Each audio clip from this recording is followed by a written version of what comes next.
Hi everyone, it's Laura, and today I'm here to talk about My Roommate is a Vampire. And I heard about this book from, I believe, Mel Reed's, and it sounded funny. So it called to me when I was at the store recently. I bought it, and I read it. I was hoping to fit it in by the end of October, but I was only about halfway done, so I finished it up, and it was the first book I finished in November, and it was all right.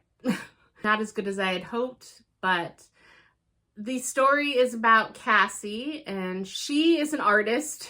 She went to college for art. She wanted to initially be an art teacher, and then she kind of went down the more experimental art route and ended up getting an MFA and not a teaching certification or anything, and has been kind of stuck in dead-end jobs since she graduated because her chosen mediums of choice is taking traditional works such as watercolor or oil paintings and then putting discarded items, a lot of times trash, into the works to make some sort of statement.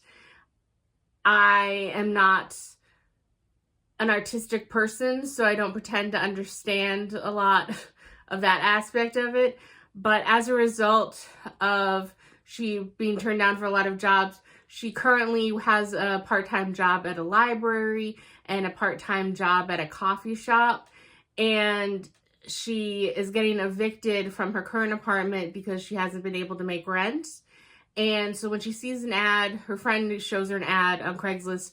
This takes place in the Chicago area, and he shows her an ad where it's an apartment, someone looking for a roommate for their apartment, and it's only $200 a month.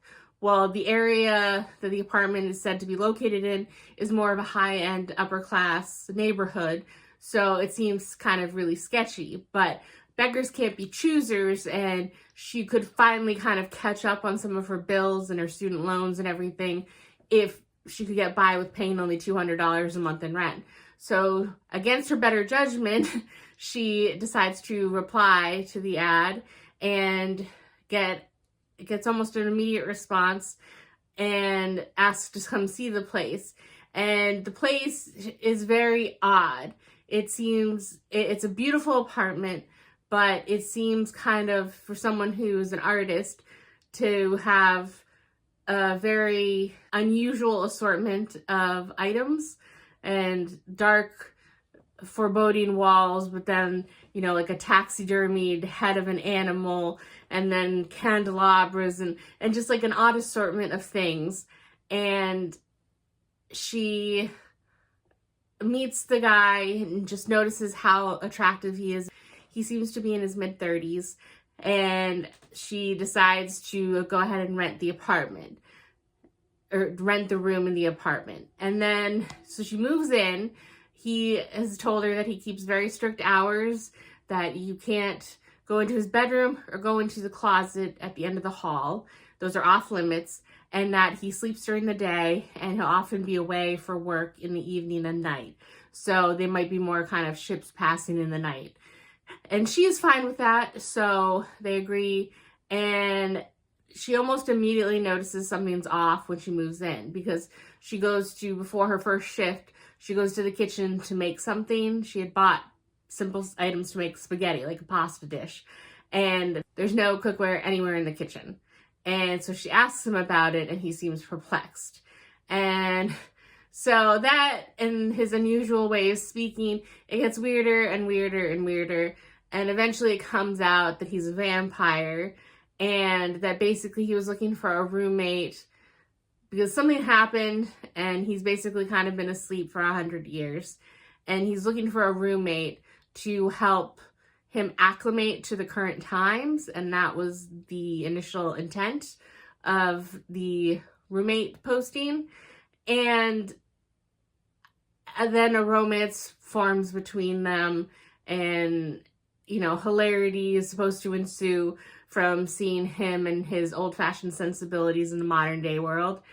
The thing that gets me, though, is maybe it's because I'm more of the like math and sciences were my favorite in school. And so maybe I'm just looking at this. I try and always go into these things with a healthy suspension of disbelief. And I try and just kind of take them at face value. But at the same time, part of me is just too logical for certain things. Like when Cassie is fully apprised of the situation and agrees to help Frederick, that's his name by the way, Frederick J. Fitzwilliam, that's the vampire, Frederick, with his goal and to help him become acclimated. The steps they take don't seem logical whatsoever.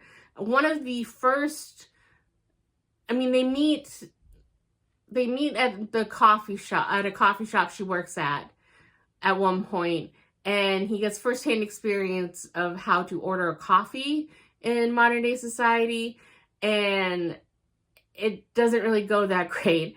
But then the next instance we get of her teaching him anything about the modern world is Instagram. Now, out of all the things to teach a vampire, that would, I think, be one of the least important things for immediate success, because his ultimate goal is to be less conspicuous and to blend in with current day society. And Instagram, knowing what it is, maybe, but how to navigate it doesn't seem that important to me right off the bat. Like, those seems like, you know, like the third tier of lessons, if anything, because he dresses in a 3-piece suit. He talks like someone from a different time period. He is constantly amazed at a lot of the modern day technology. Like, he's never been on a train. Like, these are the things that, granted, the clothing thing is something that she does address fairly quickly, but it's just, I don't know, certain parts of it like that bothered me when reading this, because I'll be frank and honest, I use Instagram, but I'm not very good at it. I don't know all the intricacies. I get along fine in my day-to-day life. That's not an important thing. And so I just, it bothers me. And I mean, at one point, kind of off the pages that I read, they get internet set up, and it's apparent that Frederick has become adept at Googling things, and he knows how to order things online now, but we don't see the lessons of that. And I don't understand why they highlighted a lesson on Instagram as one of the first things. And then, like, she drags him to a party at her best friend's place, and her best friend, he's a lawyer, and then his husband, I forget exactly what his job, but it's also an office professional type job. And she doesn't give Frederick any pointers, basically, on how to behave in a current day party. And it's just, I don't know, it just seems like she's not really good at doing her job, because he doesn't eat or drink any food, and when he's offered a beer or a wine at the party, he kind of looks like a deer in the headlights. I feel like that should be something that you warn him about, or, you know, they knew ahead of time. So even giving him some pointers about, you know, in current day society, we don't really talk about religion or politics or, you know, these type of things. And I don't know, there are just some current things in the Chicago area, like maybe look up the sports team or something, conversation starters that might make him sound more normal, instead of he went on himself Googling conversation topics for 25 to 38-year-olds or whatever, trying to figure it out on his own. And I mean, good for him for taking that initiative, but the internet can only tell you so much. And so I had a hard time escaping into the novel as much as I had hoped I would, because of these weird lapses in logic as far as I was concerned, because it just bothered me that if she agreed to help him in this respect, that she was kind of doing it in such a backwards way as far as I was concerned. And then, like I said before, obviously this is a romance book, so they do kind of start a romance together, and that does come with some tricks or some hang-ups, as anything with an older vampire would be in a human. And unfortunately, this book also had kind of the typical like third act conflict in a way, or something that comes between the couple. And I'm not going to spoil and say what it is or anything, but it was just kind of lame in my opinion. And then it was wrapped up super quickly. And it just left me kind of questioning why it was in the novel, if it was introduced, happened, and then resolved in such a short span of time. And I don't know, it just, I mean, there were like hints of it dropped throughout earlier in the book, but it still didn't feel like enough of a build up to me, really. And so that just kind of annoyed me a little bit. So unfortunately, I'm going to give this a 3.